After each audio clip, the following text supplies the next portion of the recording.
74쪽에 정치 참여와 선거 이렇게 돼 있죠. 선거는 대의 정치의 꽃이라고 하죠. 대의 정치란 간접 민주정치입니다. 그러니까 국민 투표는 직접 민주정치 요소지만 선거는 간접 민주정치 요소란 말이에요. 특히나 오늘날과 같은 대의 정치 하에서는 이 선거가 공정하게 이루어지느냐 안 하느냐에 따라서 민주주의가 성패가 좌우되니까 자, 이 선거와 관련해서는 출제될 만한 게 많아요. 한 문제도 출제가 되니까요. 자, 1번 민주선거의 원칙이 나와 있죠. 민주선거의 4원칙이 있죠. 보통선거, 평등선거, 직접선거, 비밀선거. 반대 개념 다 아실 테니까 너무 쉬우니까 그냥 바로 갈게요. 자, 옳게 연결한 걸 찾으래요. 갑국은 선거권 연령이 도달하더라도 고등학교에 재학 중인 학생에게는 투표권을 부여하지 않았다면 이건 보통선거 원칙이 위배되죠.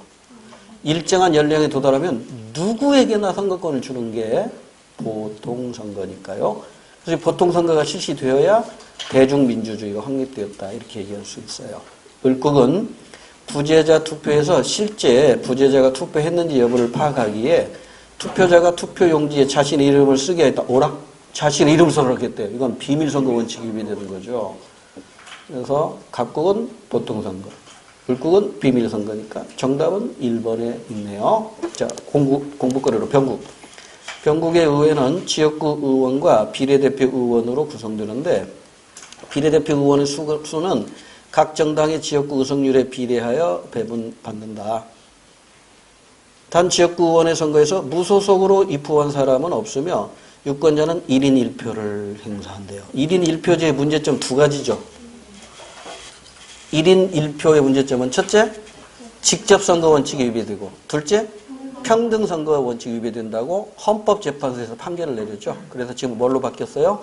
1인 2표제로 바뀌었는데 이 1인 2표제가 도입된 게 독일의 정당명부식 비례대표제를 도입하면서 1인 2표제가 도입이 된 건데 이번에 이걸 또 약간 수정을 했죠.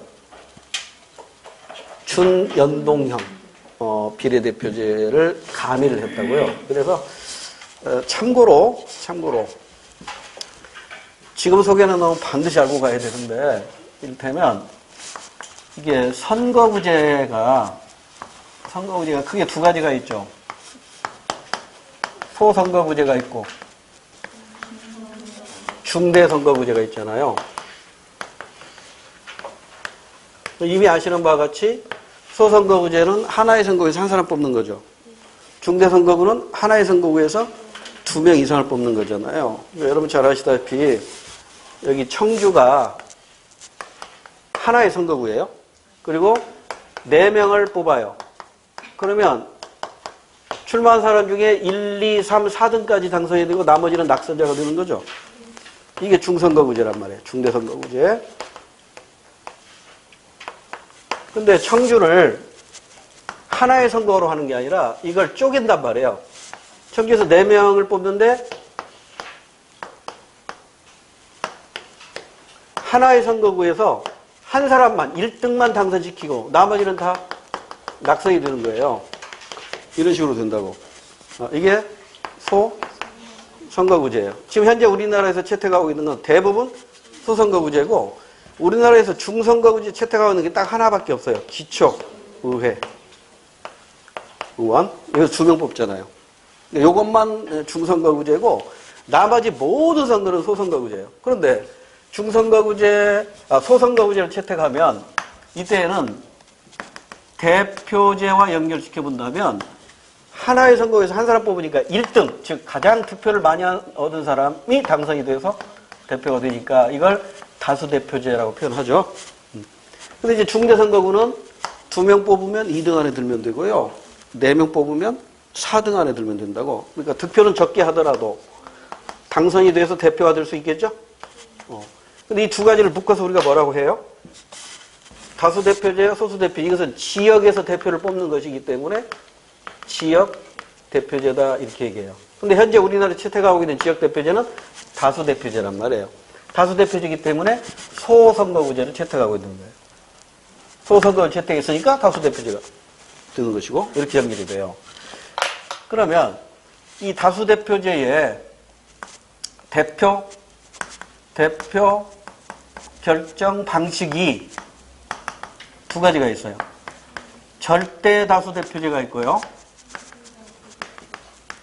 이건 무조건 과반을 확보해야 돼요. 과반을 확보해야 돼요. 과반이 뭔지 아시죠? 51% 이상을 확보해야 된단 말이에요.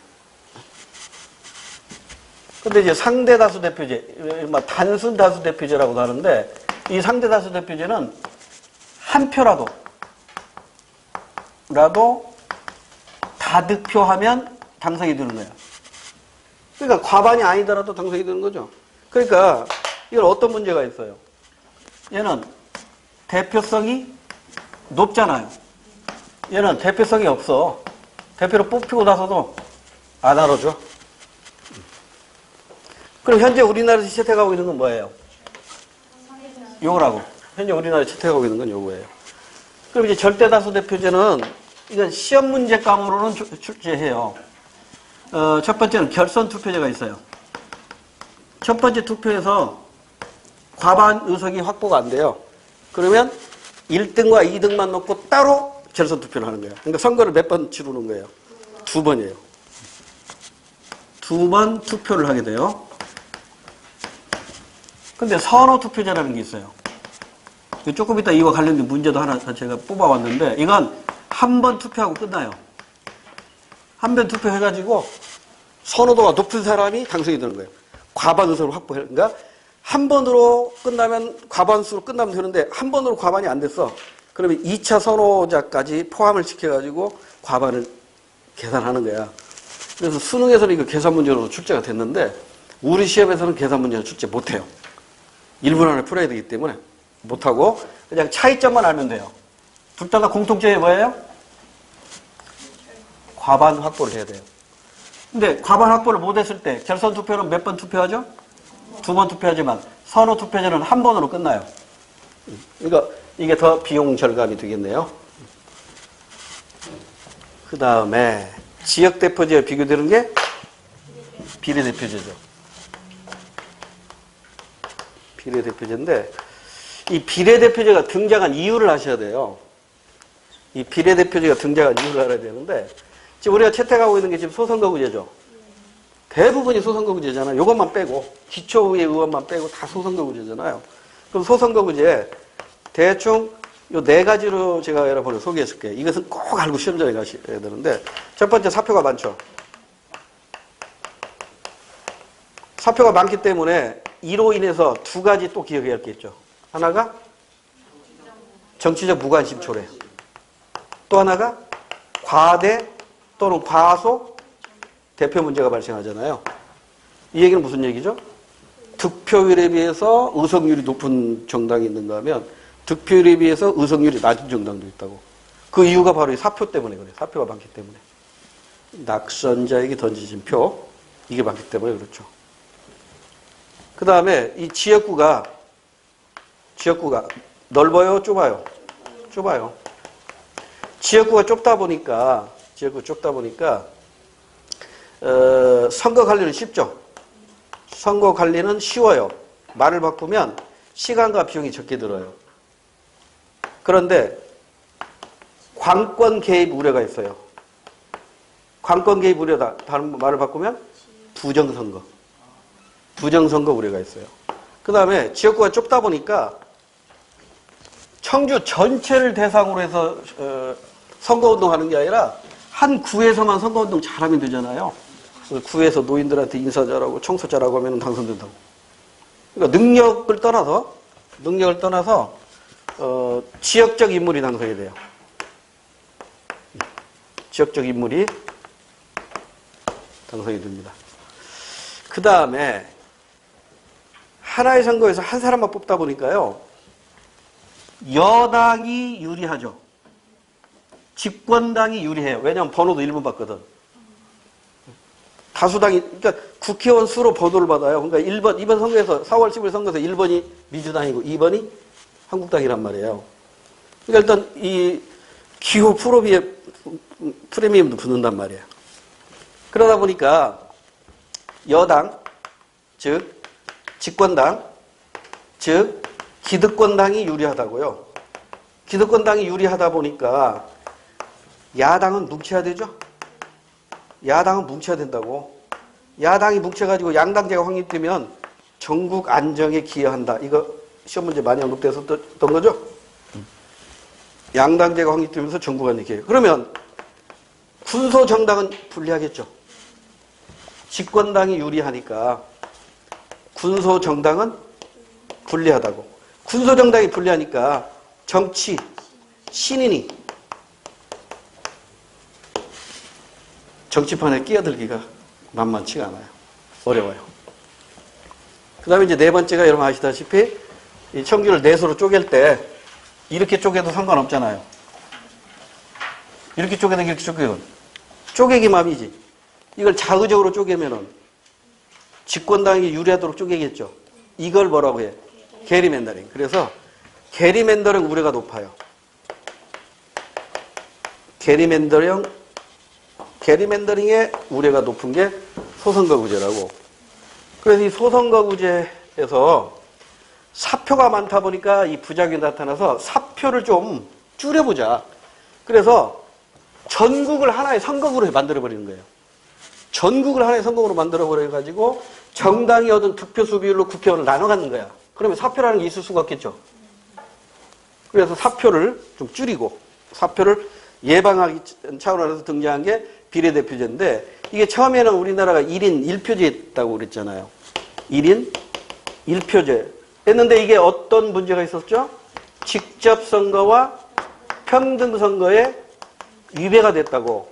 그래서 뭘로 바뀌어요? 1인 2표제로 바뀌었어. 그 다음에 이제 여기다가 플러스 이번에 준 연동형 비례대표제가 가비가 돼요. 이거 시험에 직접 나오진 않을 거예요. 직접 나오진 않지만 한 번쯤은 들어보세요. 지금 우리나라 지역구원이 253개 선거구에서 253명을 뽑아요. 이걸 지역구원이라고 하죠. 그럼 우리나라 국회의원 정수가 300명이니까 몇 명 남아요? 47명이 남아요. 이 47명은 나눠 갖는 거예요. 나눠 갖는데 제일 먼저 준연동형에 의해서 30명이 나눠 가져요. 그리고 나머지 17표, 17명은 1인 2표제에 의해서. 이게 좀 어려워. 이게 그럼 또 복잡해져. 그러니까 이 정도만 알아두세요. 표정들이 안 좋은데. 지금 여기에 대해서 가장 반발하는 정당이 한국당이에요. 가장 좋아하는 정당이 정의당이에요. 예를 들어 드릴게요. 자, 253개 선거구에서 한국당이 여기가 이제 47명 합쳐서 300명을 뽑아요. 253명 합쳐서 300명인데 한국당이 이 지역구에서 이를테면 40%를 확보했다고 가정해봅시다. 40% 너무 많으니까 30%. 30%면 몇 명이에요? 300명에 30%면 30% 90명이잖아. 그러죠? 90을 당선시켰어요. 그러면 이 준연동제라는 게 뭐냐면 이게 지금 30%를 당선시켰잖아요. 그럼 30%의 이게 준연동형이 50% 연동형이거든요. 지금 이번에 법이 개정된 게.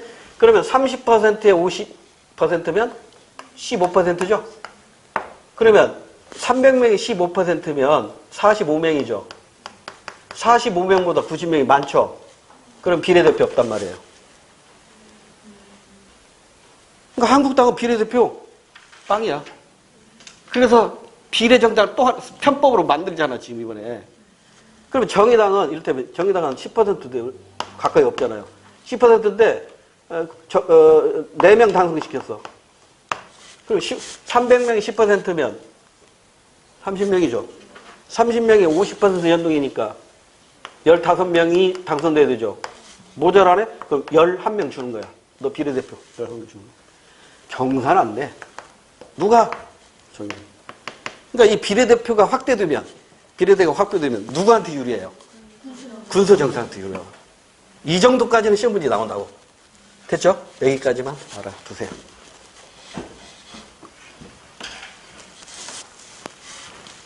지금 소개한 거 몰라도 돼요. 이게 직접 시험법에 들어간 거 아니니까 이것도 몰라도 돼요. 준연동량이 결합되었다 정도로만 기억해 두시고, 비례대표의 특징이 뭐다? 지역대표제 중에 다수대표제가 갖는 사표를 좀 방지해보자, 좀 줄여보자, 그런 의미에서 도입된 거다.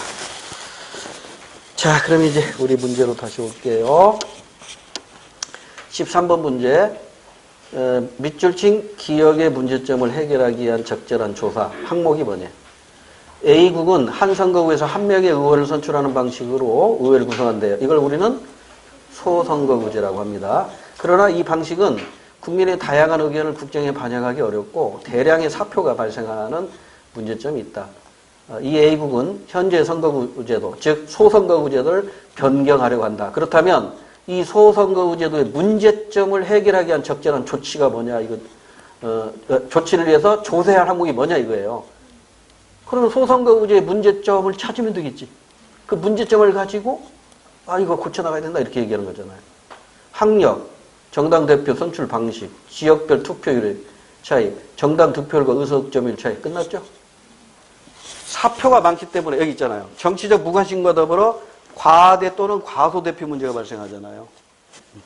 그래서 과대 과소 대표 문제와 관련해서 21번 문제를 먼저 한번 봅시다. 21번 문제. 다음은 어느 나라에서 실시한 국회의원 선거 결과이다. 적절한 걸 고르래요. 지금 정당이 A, B, C, D, 기타 이렇게 돼 있고요. 지역구가 243개로 돼 있네요. 그리고 의석수 243이죠. 그러면 지역구가 243개인데 의석수가 243이니까 하나의 선거구에서 한 명 뽑은 거죠. 그럼 우리는 바로 여기에서 소선거구제라는 걸 캐치를 해야 돼요. 그러면 소선거구제는 사표가 많아요, 적어요? 많단 말이에요. 낙선자에게 던지는 표가 많다고. 그래서 1등 정당은요, 득표율에 비해서 의석률이 높아요. 그러나 대부분은요, 득표율에 비해서 의석률이 작다고. 그럼 보기 보세요. A 정당을 보세요. 의석수가 131이죠. 근데 득표율은 43%죠. 43.6이죠. 그러면 243 중에 131이면 이게 50%가 넘는다고요. 그러니까 득표율에 비해서 의석률이 높죠. 이걸 우리는 과대대표라고 해요. B도 거기 보면 저 오른쪽에 있네. 오른쪽에 총의석률 나와 있네. 총의석률 A 정당은 의석률 51.3%인데 득표율은 지역구에서 43밖에 안 된다고. 과대대표죠. B 정당도 과대대표죠. C는 어때요? 과소대표잖아요. 득표율은 4.3인데 의석률은 2.7이잖아. 그러니까 A, B 양대 정당은, 두 개의 정당은 과대대표라는 문제가 나타나고요. C, D는 득표율보다 의석률이 낮아요. 과소대표 문제가 나타난다고. 그럼 이건 결국 치우침 현상이라고 하죠. 이걸 바이아스 현상이라고 그래요. 기울어지는 운동량, 기울어진 현상. 바이아스 현상이 나타나는 것이죠. 자, 그 다음에 비례대표 선거도 의석수가 57명인데 득표율에 따라서 이제 나눠 갖는 거죠. 득표율에 따라서 의석수가 나눠지는 것이니까 그 의석수 득표율 나와 있고요. 그럼 1번부터 이제 따져보자고요. 맞는 거 찾읍시다. 지역구 선거에서 다수대표제가 적용되었다. 맞나요? 싱겁죠? 그러니까 이렇게 도표 분석 문제 나오면요. 의외로 정답은 쉽게 끝날 수가 있어요. 왜냐면 1분 안에 끌어야 되기 때문에. 그래서 뭐 복잡하게 뭐 도표 분석 문제 나오면 그냥 1번 찍고 끝내세요. 최악의 경우입니다. 못 풀 때는 그렇게 하란 말이에요. 못 풀 때. 문제 푸는 요령 중에 하나란 말이에요. 자, 일단 1번 맞았어요. 그럼 나머지는 이제 공부거리로 확인하자고요. 지역구보다 비례대표 선거에서 양당제 경향이 뚜렷하다. 그러면 지역구하고 비례대표하고 의석률 한번 보세요. 지역구에서는 43, 39죠.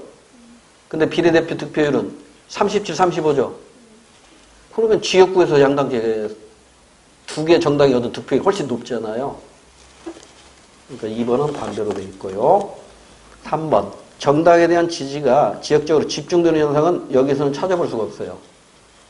다른 표가 있어야겠죠. 지역별로 각 정당이 얻은 득표수가 주어진다면 확인할 수 있지만 주어진 자료만 가지고는 확인 불가. 4번.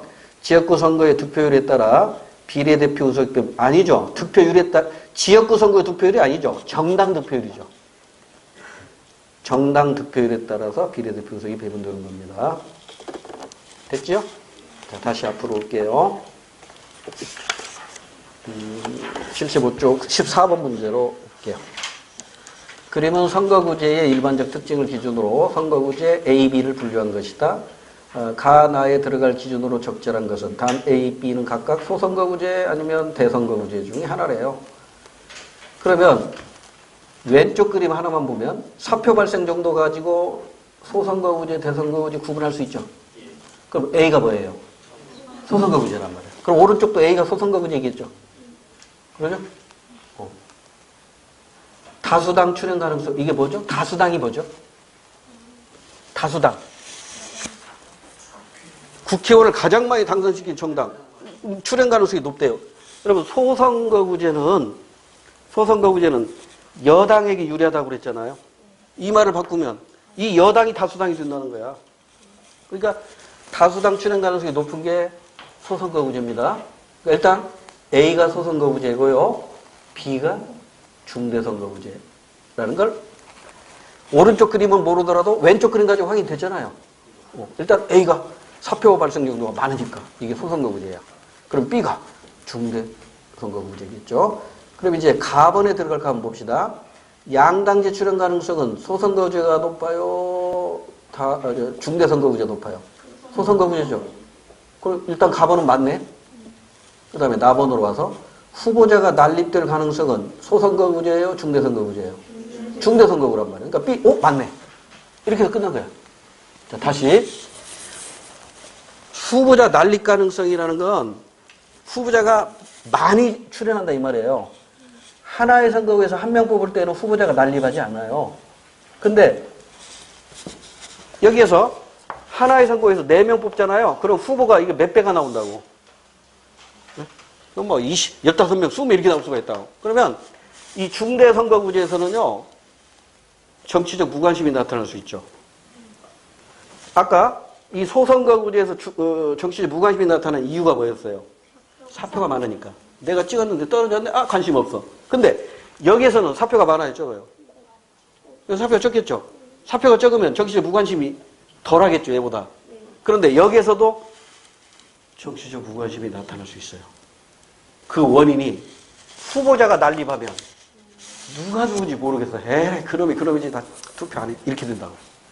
그러니까 소선거구제도 정치적 무관심이 나타나고요. 중선거구제도 정치적 무관심이 나타나는데 그 이유가 다른 거예요. 소선거구제는 왜? 사표가 많아서. 중대선거구는 왜 정치적 무관심이 많아요? 후보자가 난립하니까. 어떤 놈인지 모르겠는 거야. 개나 호나냐 다 나오는 거야. 자, 여기까지도 시험 문제에서 언급이 되었던 것이니까. 자, 그래서 1번에 후보자 난립 가능성은 소선거구제보다는 중대선거구제에서 나타나는 거니까 1번이 정답이죠. 자, 나머지는 우리가 공부거리를 한번 봅시다. 선거관리가 용이한 게 소선거구예요, 대선거구예요? 소선거구. 게리맨더링 가능성이 높은 건 소선거구. 후보자의 선거 비용이 작은 건 소선거구. 전국적 인물이 당선될 가능성이 높은 건 중대선거구. 소선거구는 지역적 인물이 당선될 가능성이 높으니까요. 그 다음 그 아래 지역적 인물 당선 가능성이 높은 게 소선거구제. 득표율과 의석률의 격차가 커지는 게 소선거구제. 그 이유가 뭐였더라? 사표 때문에. 됐죠? 그럼 이제 이 14번 문제 하나 가지고 소선거구제, 중대선거구제라면 웬만한 문제를 다 풀 수 있는 거예요. 15번 문제. 표는 우리나라에서 시행하고 있는 주요 선거를 정리한 겁니다. 옳은 걸 저지래요. 대통령, 지역구 의원, 비례대표 의원, 국회의원이고 교육감, 그 다음에 광역단체장. 광역단체장이니까 서울시장, 광역시장, 도지사를 말하는 거죠. 청주시는 기초자치단체장이겠지. 그 다음에 지방의원에서 기초, 지역의원, 여기 별표, 비읍의 별표. 내가 별표 친 이유가 있죠. 얘만 중선거구제야. 유일하게.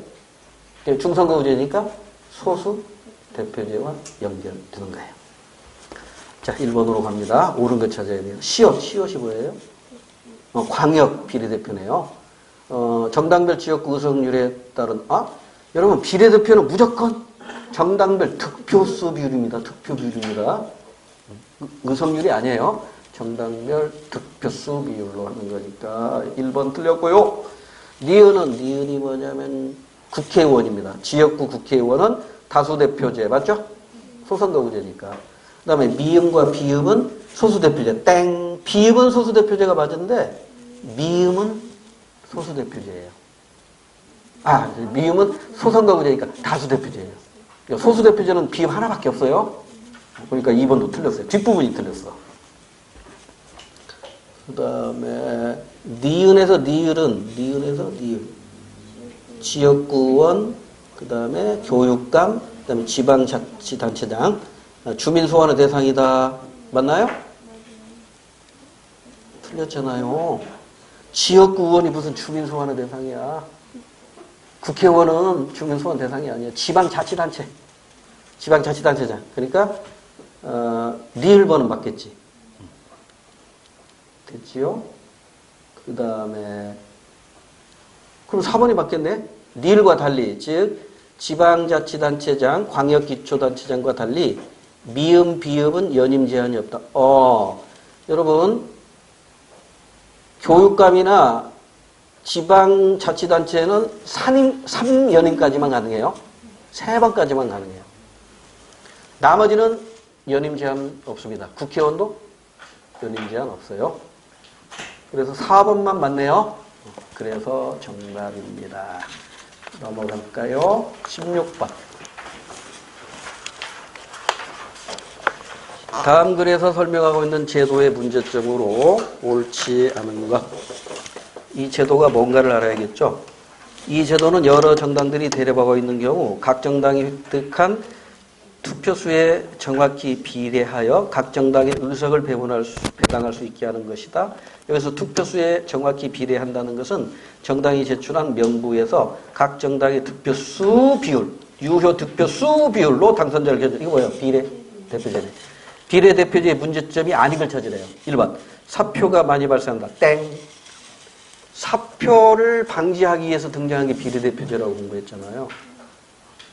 그러니까 비례대표제는 전국을 하나의 선거구로 해가지고 정당별로 득표수를 계산하는 거니까. 그래서 전국구원이라고 하는 거예요. 1번이 옳지 않은 거고. 나머지는 다 맞는 얘기니까 여러분 스스로 확인하시고요. 17번. 다음은 어느 나라의 선거 결과를 분석한 보고서의 일부인데요. 기역과 니은에 들어갈 선거제도. 한번 읽어볼까요? 이번에 처음 도입된 기역을 실시한 결과 123개 지역구에서 246명의 후보가 당선되었다. 2명 뽑았네요.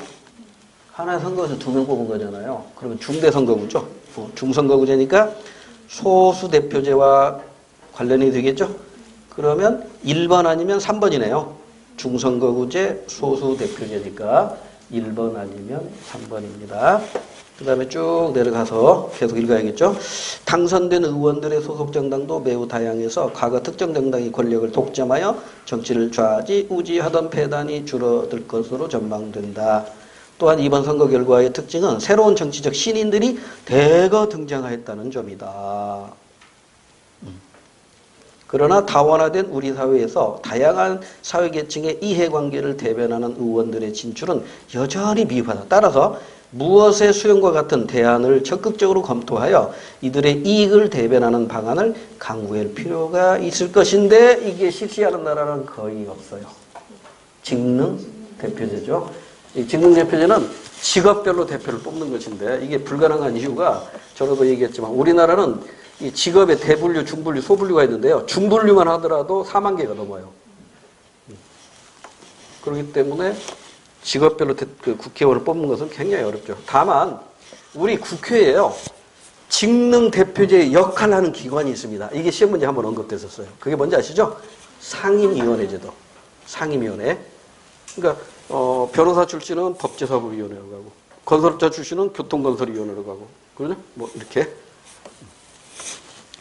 국회 상임위원회가 직능 대표제적인 기능을 할 뿐이지 직능 대표제를 채택한 나라는 없다. 이 정도로 기억하세요. 1번 정답이고요. 18번. 다음 당선자 결정 방식의 목표로 가장 적절한 것은 당선자 결정 방식이라고 했네요.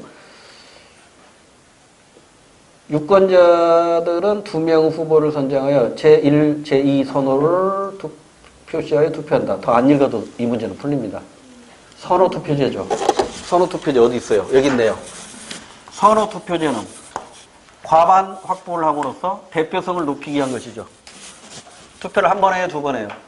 한 번으로 끝납니다. 결선투표는 1, 2등을 놓고 2번 하지만 자 그러면 이 선호투표제가 추구하는 목표가 뭐냐 이거예요. 2번에 있잖아요. 대표의 정당성을 강화하는 거죠. 대표성을 강화하자는 것이죠.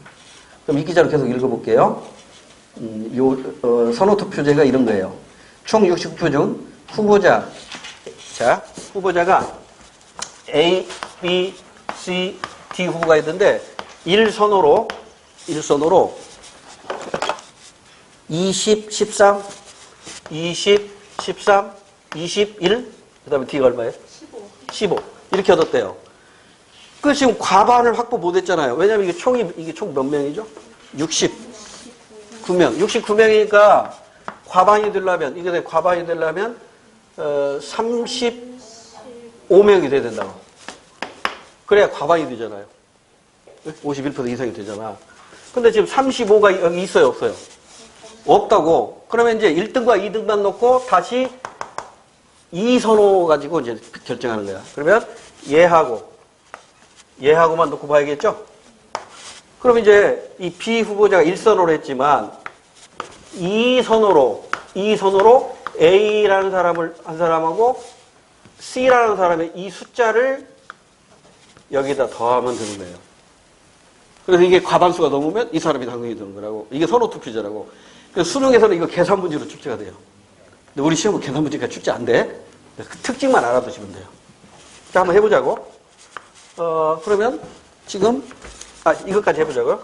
이 D도 1순위에서는 이제 탈락됐지만 이 사람도 2순위로 A를 찍은 사람이 있고 C를 찍은 사람이 있을 거라고.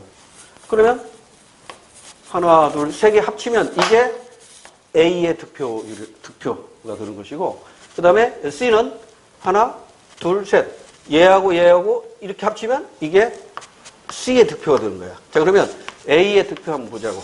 누가 과반을 확보했는가 보자고요.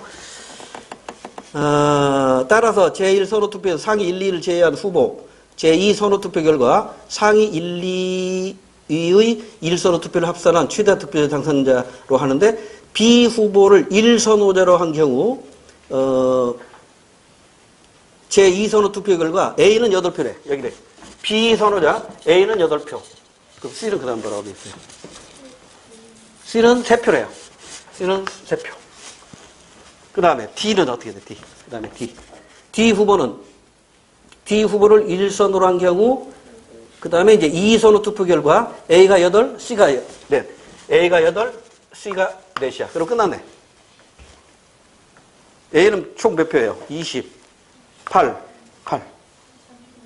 2, 8에 16, 36. 35 넘었네. 얘가 당선이네. 이렇게 하는 거예요. 그래서 지금 수능에서 출제된 가장 쉬운 문제 내가 가져온 거야. 이거보다 어렵게 출제가 된 거 많아요. 그러니까 우리 시험은 아직 이거 안 나왔다고. 그러니까 선호투표제라는 게 이런 거다 정도만 알아두세요. 자, 그러면 이제 이 C는 얼마 더요? C는 3, 21, 4니까 28을 넣는다. 그러니까 1선호에서 과반이 안 나왔기 때문에 2선호, 1, 2등의 2선호까지 고려하자는 거야. 그래서 이렇게 계산하는 거예요. 계산 문제는 안 나올 거야. 계산 문제 나올지도 몰라. 이렇게 생각하시는 분 이거 알아두셔야 되고 계산 문제 안 나올 거야 하면 몰라도 되고 안 나올 가능성이 높아요. 됐지요? 18번 문제는 선호 투표의 특징, 요걸 묻는 문제입니다. 그 다음에 19번. 다음 자료 옳은 걸 고르래요. 헌법재판소는 2001년 7월 지역구 선거 득표율에 따라 비례대표 의석을 배분하던 방식에 대해 위헌 결정을 내렸다.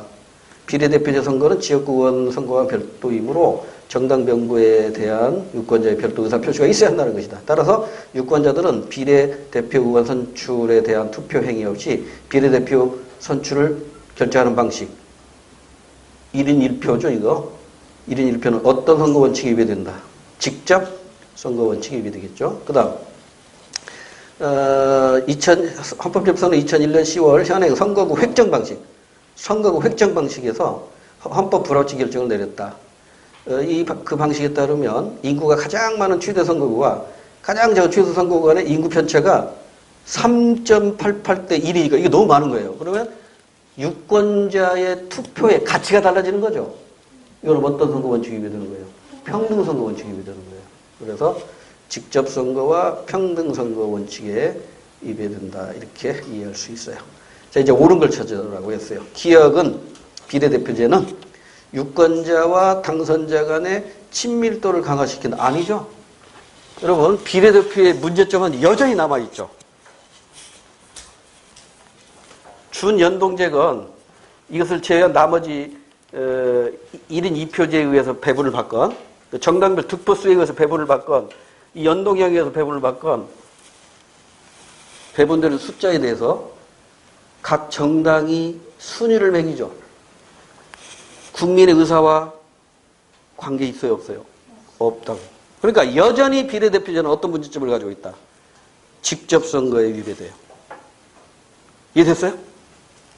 비례대표는 비례대표 1번, 2번, 3번, 4번 이렇게 정하잖아요. 누가 정해요? 정당에서 정한다고. 정치 헌금 많이 내거나 인지도가 높으면 앞번호 주는 거잖아요.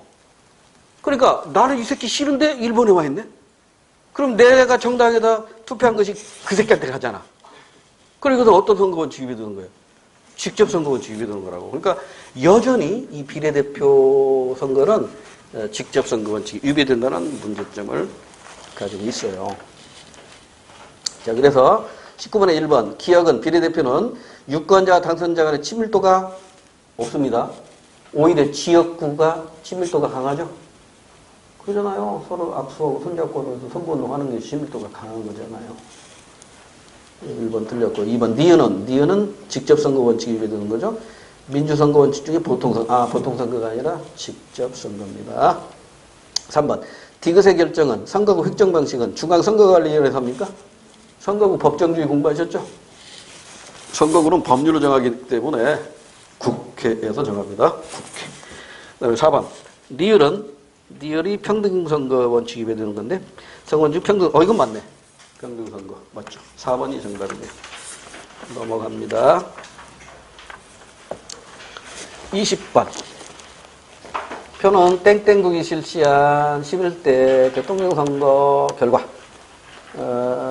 평가로 적절한 걸 고르래요. 거기 보니까 1차 투표, 2차 투표란 말 나오네요. 그럼 이건 절대 다수 대표제 중에 결선 투표제죠.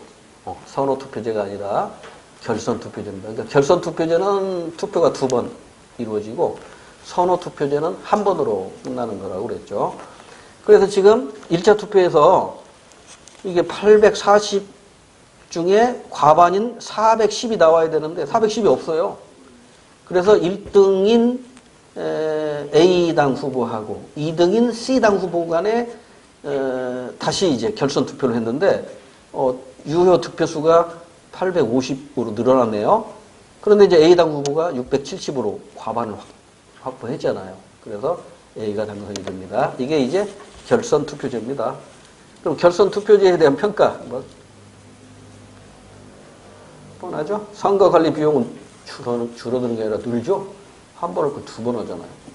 평등선거 원칙이 강화됐다. 평등선거 원칙하고는 직접 관계가 없죠. 그 다음에 당선자의 정치적 대표성이 강화됐다. 이거 맞네. 과반 득표를 했기 때문에 정답 3번입니다. 4번 볼 거 없고 아까 21번으로 했고요. 22번은 이 표를 잘 분석할 줄 알아야 돼요. 지금 득표율하고 의석률이 실선과 점선으로 나왔죠. 그러면 이 득표율과 의석률이 가장 간격이 짧은 선거제도가 을이죠. 그러면 득표율과 의석률이 좁은 것은 소선거구제예요, 대선거구제예요? 대선거구제예요. 그러니까 을 선거제도가 중대선거구제도라면 갑이 양쪽에 있죠. 갑 선거제도는 지금 득표율과 의석률이 격차가 크죠. 그럼 이건 과대대표나 과소대표 문제가 발생하는 거라고요. 그럼 이게 바로 뭐예요? 소선거구제예요. 이걸 그래프로 표현한 겁니다. 자, 다시 득표율과 의석률 차이가 크면 클수록 이건 과대대표, 과소대표 문제가 발생하는 소선거구제고요. 득표율과 의석률의 간격이 좁아지면 이건 중대선거구제입니다. 그래서 과대대표나 과소대표 문제가 크게 나타나지 않는 것이죠. 자, 이걸 가지고 이제 문제를 풀어나가면 됩니다. 1번 80년대 이후니까 갑선거구제도입니다. 군소정당이 난립됐다. 아니죠. 갑선거제도는 소선거구제도는 양당제가 확립이 되지 군소정당이 난립하는 게 아니잖아요. 1번 틀렸어요. 2번 선거제도에 따라 땡땡당의 득표율 대비 의석률 차이가 컸다. 당연하죠. 소선거구제일 때는 득표율과 의석률이 격차가 크고 중대선거구일 때는 격차가 작고 이렇게 됩니다. 2번이 정답이죠. 3번 60년대와 70년대 그러니까 을선거구제도죠. 을선거제도 때는 땡땡당에는 사표가 많이 증가했다. 아니잖아요. 을선거제도가 중대선거구제도니까 오히려 소선거구제인 갑선거제도에서 사표가 많이 증가하는 것이죠. 3번도 틀렸고요. 4번 땡땡당은 을선거제도보다 갑선거제도에서 의석 확보율이 더 거꾸로 되어 있죠. 을선거부터 의석률이 높잖아요. 됐죠? 알고 보면 쉬운 문제인데 그래프 그려놓으니까 뭐 어려운 문제 같이 느껴지잖아요. 그 다음에 정당, 이익집단, 시민단체인데 이건 별로 어려운 내용이 없으니까 간단하게 하고 갑시다. 23번 표에 제시된 정당제도. 여러분 정당제도 민주국가의 정당제도하고 독재국가의 정당제도가 전혀 다르죠. 독재국가의 정당제도는 1당제죠. 1당제. 민주국가에서의 정당제도는 복수정당제죠. 우리나라도 우리 헌법에서 복수정당제를 채택하고 있어요. 근데 복수정당제가 또 둘로 나눠져요. 양당제와 다당제로 나눠진다고요. 그러니까 양당제의 경우 장점이 뭐예요? 정당이 두 개밖에 없으니까 전국의 안정은 가져오겠죠. 전국의 안정은 가져오지만 다양한 국민의 의사를 국정에 반영하기는 어렵겠죠. 그런데 다당제는 어때요? 정당이 이게 성격이 다양한 정당들이 등장하니까 다양한 국민의 의사가 국정에 반영될 수는 있겠죠. 그러나 이 군소정당이 난립하면 전국이 불안해진단 말이에요. 그래서 양당제가 이제 미국이나 영국에서 발달되었고요. 다당제는 한국이나 일본에서 발달됐다고요. 이 정도로 하고 문제로 가볼까요? 자, 그러면 정당제도인데 가정당제도는 뭘까요? 유권자의 선택의 폭이 좁다고 했으니까 양당제겠네. 그다음에 나는 넓다고 했으니까 다당제겠죠. 그럼 가와 다를 합치면 이게 복수정당제란 말이에요. 그래서 오늘날 민주국가는 복수정당제를 채택하고 있다. 자, 그러면 이제 바로 문제로 갈게요. 1번 가는 양당제죠. 다당제, 양당제니까 틀렸고. 2번에 가는 정당 간의 대립시 중재가 용이하다. 땡. 거대 정당 두 개가 싸우면요 해결책이 없습니다. 다당제는 싸우면 옆에서 말려주는 다른 정당이 있지만 2번도 틀렸고요. 3번 나는 국민의 다양한 의견을 반영할 수 있다. 정답. 싱겁네요. 넘어갈게요. 24번 24번은 A에서 D가 성립하기 위한 조건으로 옳은 걸 찾으래요. 정당 공직 후보 결정 유형이 당원의 참여 수준이 높냐 낮냐 그리고 정당 지도자의 영향력이 높냐 낮냐에 따른 정당의 공직 후보 결정 유형입니다. 그러면 하나씩 보면 돼요. A 유형은 뭐예요? 정당의 참여 수준은 높은데 지도자의 영향력이 적은 거죠. 그럼 이때 의사결정은 상향식일까요? 하향식일까요? 상향시겠지. 당원의 참여 수준이 높고, 그 다음에 지도자의 영향이 적다면 아래에서 위로 올라가는 의사결정이 이루어질 거 아니에요. 그러니까 상향식이라고 해야 돼요.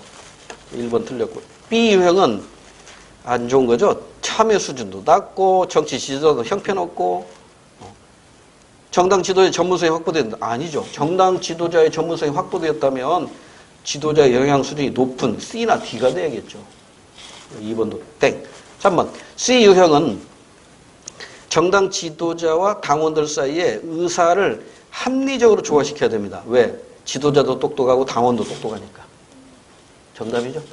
이건 별로 문제감으로 우리 공무원 임용 시험의 문제감으로 이렇게 좋은 문제는 아닌데 이런 유형의 문제들도 축제가 되고 있다는 정도로 알아두시고요. 25번으로 갑니다. 옳은 걸 찾으라고 했네요. 가나 다가 뭐예요? 가.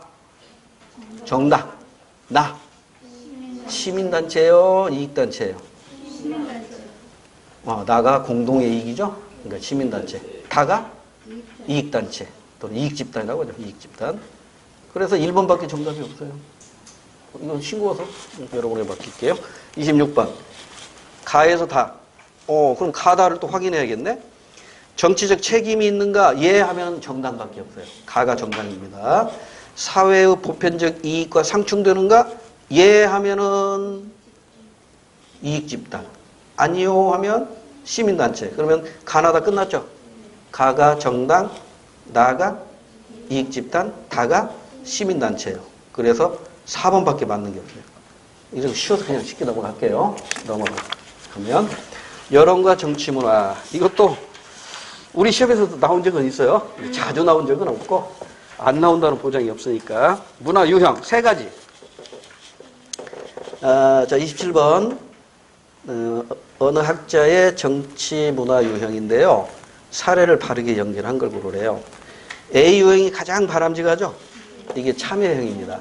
가장 안 좋은 건 B형이죠. 이걸 우리는 향리형이라고 합니다. 그 다음에 안 좋은 게 C 유형, 친민형이라고 합니다. 자, 그러면 A 유형으로 바로 갈게요. A 유형 참여형입니다. 각국의 국민들은 요구사항이 있는 경우 해당 공공기관에 적극적으로 의견을 개진한다. 얼마나 좋아요. 이게 참여형 정치문화입니다. 정답 1번입니다.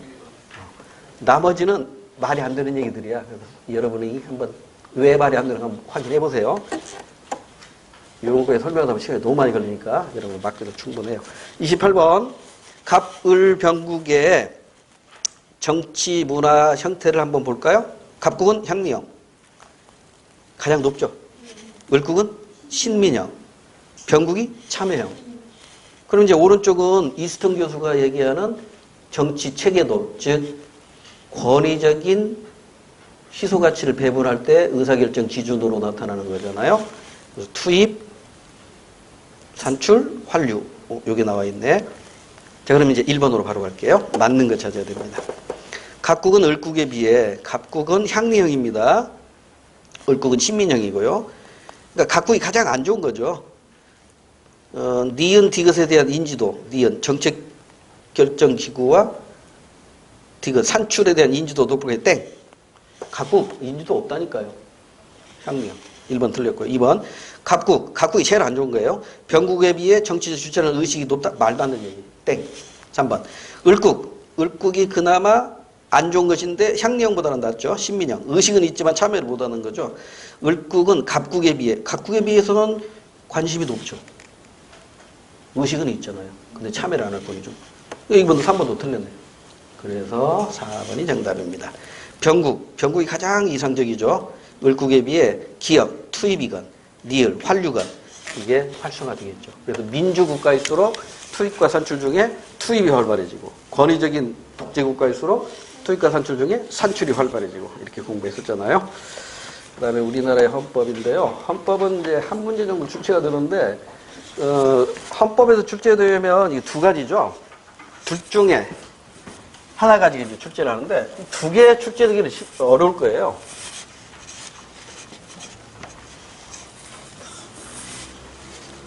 다른 단어하고 연결시켜서 2개 출제된 적은 있어요.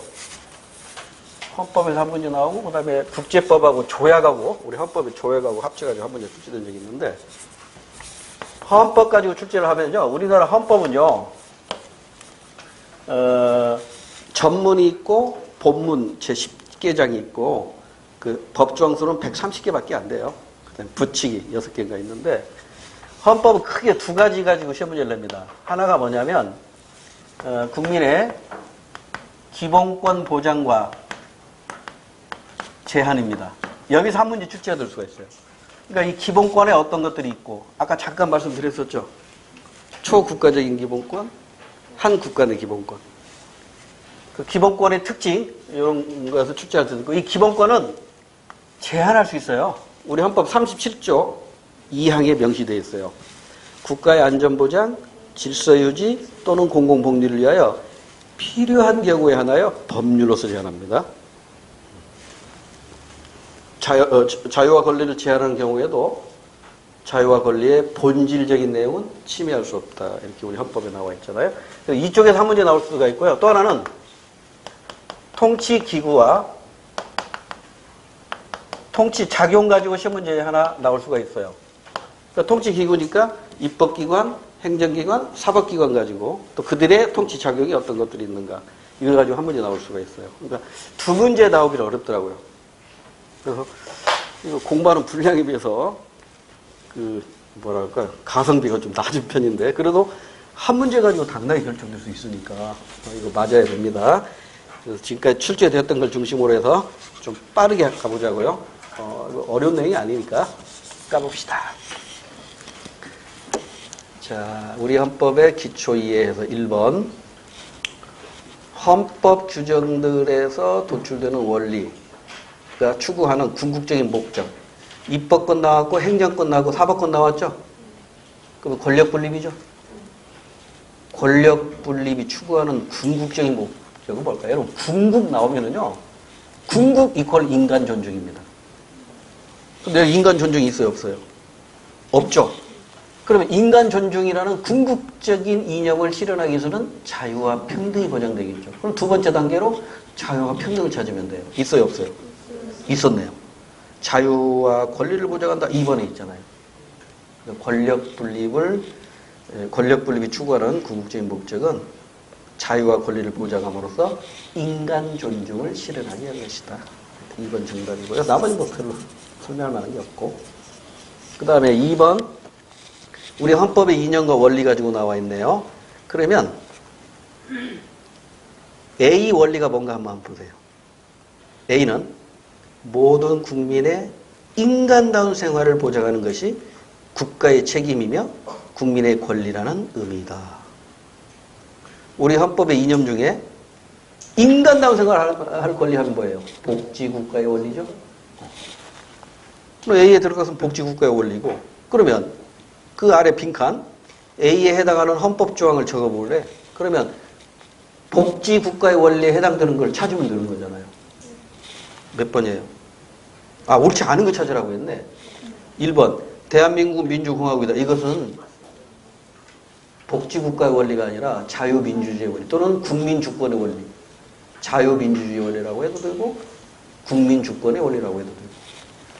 따라서 1번 틀렸어요. 나머지는 보건, 인간다운 생활할 권리, 그 다음에 위험으로부터 국민보호. 이거 모두 국민복지, 복지국가의 원리에 해당이 됩니다.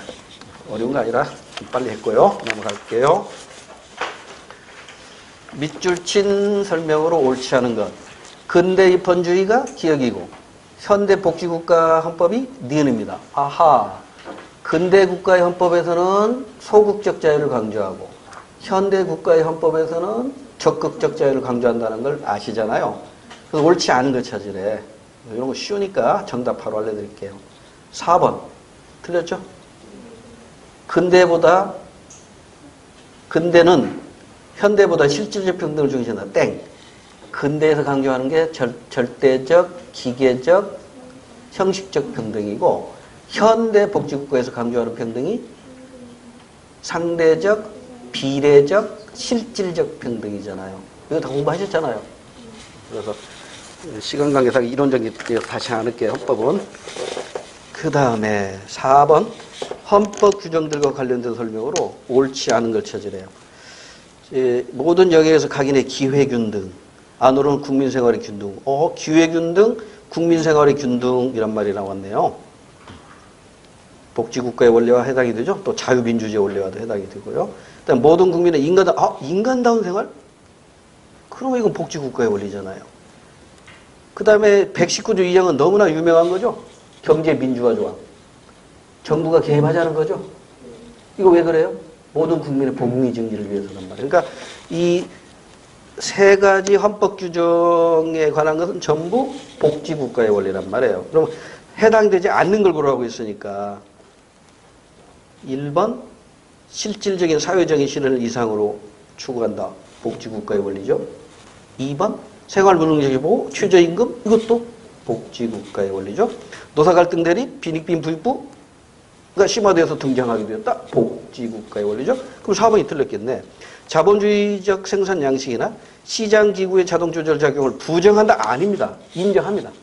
자유시장 경제를 인정하면서 필요한 경우에 정부가 개입하는 것이지 자유시장 경제를 부정하면서 정부가 개입하는 게 아닙니다.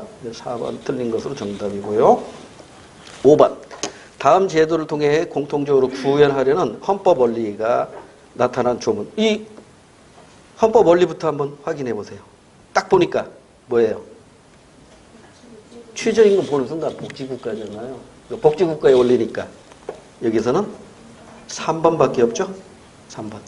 1번은 소극적 자유, 2번은 재판 청구권이죠. 청구권이고 4번은 소극적 자유, 자유권이죠. 그래서 1번하고 4번은 성격이 같고 3번은 청구권이고 4번이 사회권으로 사회권을 강조하는 게 바로 복지국가잖아요. 3번 정답입니다. 6번 우리 헌법의 일부인데요. 공통적으로 나타난 헌법 원리 틀리고 자질에 거기 보면 자율과 조화를 바탕으로 자유민주주의 기본에서 끝났네.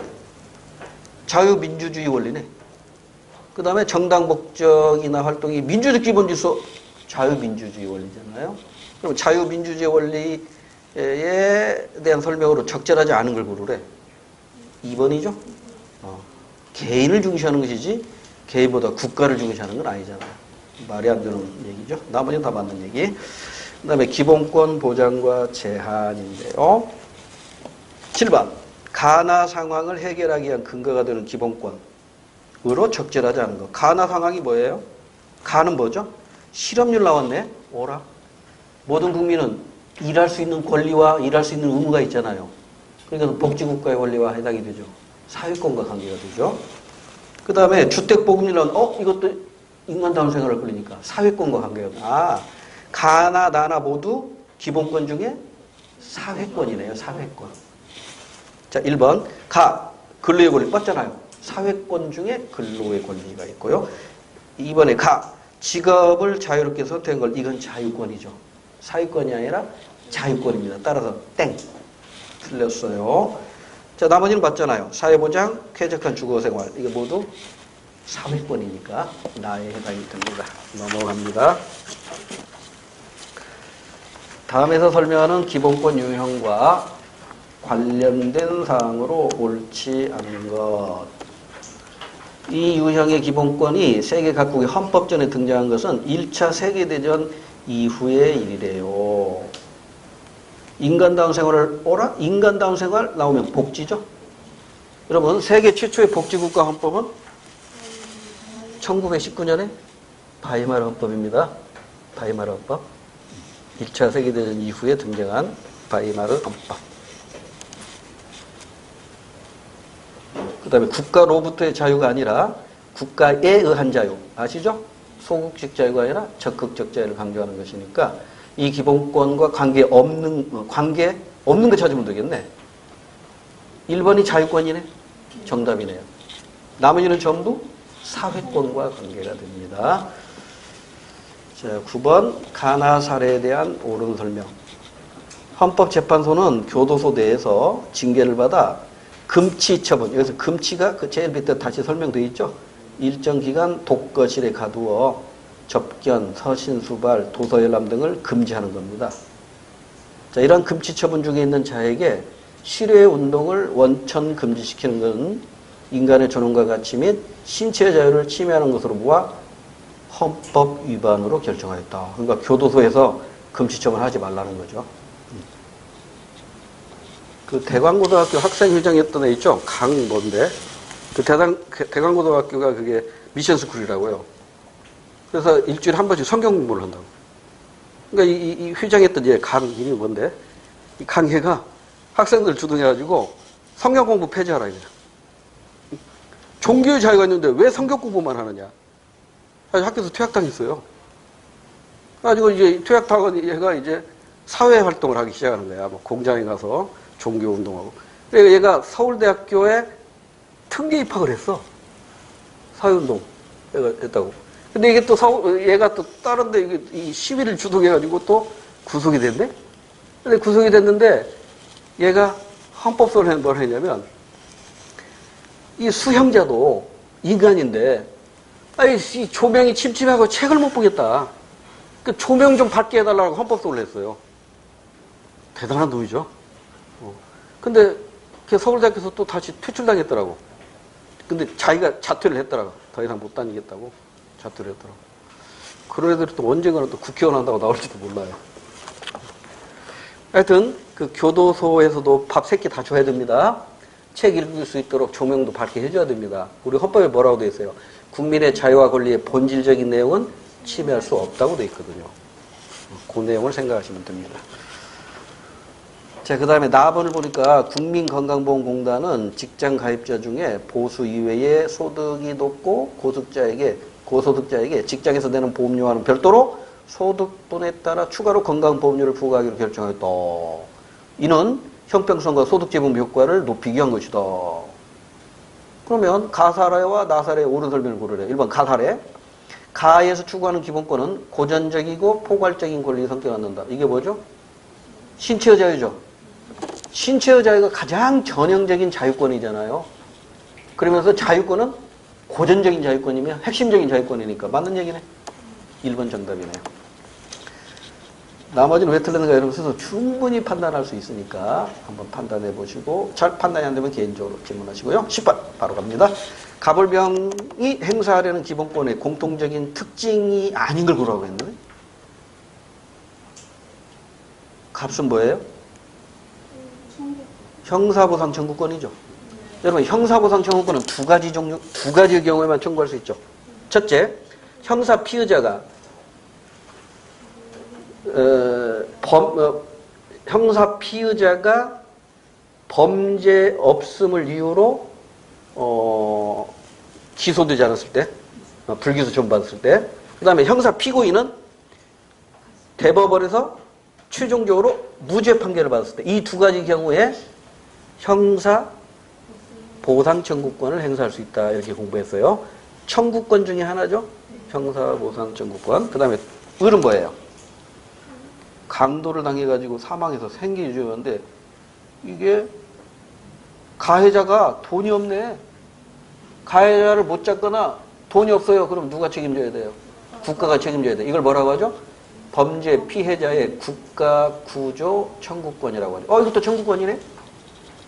그러니까 제일 첫 번째는 형사보상 청구권이고 을은 범죄 피해자의 국가 구조 청구권이고 그 다음에 병은 공무원의 중대한 비위 사실을 발견하고 파면을 요청하는 문서로 국가기관에 제출해. 이걸 청원권이라고 하죠.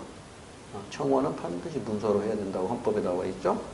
그럼 이 세 가지 공통점은 청원권이야. 그러면 청원권에 해당되지 않는 걸 찾으래. 1번 권리와 의무의 성격을 동시에 해야 된다. 땡. 권리와 동시에 의무인 것 4가지 있죠. 우리 헌법에 국민의 의무 몇 가지야? 6대 의무죠. 6대 의무 순서대로 1대, 2대, 3대, 4대, 5대, 6대. 이거 순서대로 우리 헌법에 들어온 순서야. 1대 의무 납세 의무. 2대 의무 국방 의무, 병역 의무라고. 국방. 3대 의무 교육 의무. 4대 의무 근로 의무. 5대 의무 재산권 행사의 공공 의무. 6대 의무 환경 보존의 의무. 이 두 가지는 국가가 성립되면서 등장한 것이기 때문에 이걸 고전적 의무라고 해요. 나머지는 모두 현대 국가에서 새롭게 등장한 현대적 의무야. 근데 고전적 의무는 권리는 없어. 오직 의무일 뿐이야. 근데 현대적 의무는 동시에 권리도 돼요. 교육을 받을 권리, 교육을 받을 의무. 근로의 권리, 근로의 의무. 재산권, 재산권 행사의 공공의 의무. 환경권, 환경 보존의 의무. 이 네 가지는 권리도 되고 의무도 돼요. 그러니까 권리도 되고 의무도 되는 거 네 가지밖에 없다고. 그러니까 여기 청원권은 권리도 되고 의무도 되는 게 포함이 안 되지. 이 청원권은 권리만 돼. 의무는 없어요? 됐지요. 자, 이제 나머지는 여러분 읽어보셔도 돼요. 이게 전부 청원권에 대한 특징으로 나와 있으니까요. 11번 문제. 13번까지만 하고 조금 쉬었다 하게요. 헌법은 좀 빨리 해도 돼요. 그 뒤에 설명할 게 많아서. 자, 11번. 다음 조항들이 규정하는 기본권. 옳지 않은 걸 찾으래요. 평등권이 나와 있고, 자유권이 나와 있고, 선거, 참정권이 나와 있고, 재판받을 권리, 청구권이 나와 있네요. 그럼 1번. 가해에서 합리적 차별은 허용된다. 맞나요? 법 앞에 평등. 맞죠? 왜 그래요? 근대 야경국가의 헌법에서는 형식적 평등만을 강조하지만 현대 복지국가의 헌법에서는 형식적 평등과 더불어 실질적 평등도 동시에 인정이 되는 거니까 합리적 차별은 허용됩니다. 그 다음에 2번에 나는 나가 뭐죠? 직업 선택의 자유. 직업을 선택하거나 영위할 수 있는 사회적 기본권이다. 땡! 자유권이잖아요. 자유권이지 사회적 기본권이 아니잖아요. 사회적 기본권은 뭐가 있어요? 뭐 근로의 권리, 인간다운 생활할 권리, 뭐 이런 것들이지. 환경권, 이런 것들. 2번 틀린 것으로 정답이에요. 뭐 3, 4번 맞으니까 직접 확인하셔도 되고요. 12번. 가나 판결에 대한 설명으로 옳은 걸 찾으래요. 병역 거부가 오직 양심상 결정에 따른 것이라면 병역 의무의 이행을 거부할 정당한 사유에 해당하면 입영 기피로 인한 처벌을 받지 아니한다. 무슨 말인지 알겠죠? 그 종교적인 신념 때문에 집중 거부하는 사람들이 있잖아요. 여호와의 증인들. 그래서 입영 기피로 인한 처벌을 받지 아니해야 된다. 이런 판결을 내린 그 김정열 판사던가 그런 판사가 있었죠. 그 다음에 나는 병역 의무가 제대로 이행되지 않아 국가의 안전보장이 이루어지지 않는다면 국민의 인간으로서의 존엄과 가치도 보장될 수 없음은 불을 보듯 명확한 일이다. 양심적 병역 거부자의 양심의 자유가 국가의 안전보장보다 우월한 가치라고는 할 수 없다. 그러니까 지금 가는 양심의 자유가 우선이다. 이것이고 나는 양심의 자유보다 국가 안전보장이 더 우선이다. 이런 차이죠. 그러니까 가는 개인을 중시하는 입장이고 나는 국가를 중시하는 입장으로 이해하시면 돼요. 그래서 옳은 걸 찾으라고 했네요. 3번밖에 없죠? 나는 양심의 자유를 상대적인 자유로 보는 것이고 가는 절대적으로 보고 있는 거죠. 나머지는 뭐 별로 다 반대로 돼 있다고 생각하시면 되고 13번 기본권에 대한 설명은 옳은 것. 가가 뭐예요? 재판을 받을 권리니까 청구권. 나는 참정권. 공무단인권이니까 참정권. 다는 자유권. 자 그러면 청구권, 참정권, 자유권. 옳은 거 고르라고 했어요. 1번밖에 없죠? 가는 청구권이니까 청원권이나 국가배상 청구권과 동일한 성격 받잖아요. 그 다음에 나는 국가 성립 이전에도 인정되는 자유권. 국가 성립 이전에도 인정되는 자유권. 이거 다른 말로 해보세요. 초국가적 기본권. 초국가적 기본권 네 가지 뭐가 있었죠? 인간의 존엄과 가치, 자유권, 평등권, 행복, 추구권. 이 넷 중에 아니잖아요. 들어있지 않잖아. 그러니까 2번도 틀렸고. 바이마르 공화국 헌법하면 사회권을 떠올리면 돼요. 세계 최초로 사회권을 명문화한 게, 즉 복지국가의 헌법으로 최초의 헌법으로 등장한 게 1919년에 바이마르 헌법으로 이해하시면 됩니다. 됐죠? 4번 볼 거 없고 넘어갑니다. 조금 쉬었다가 지금 마음이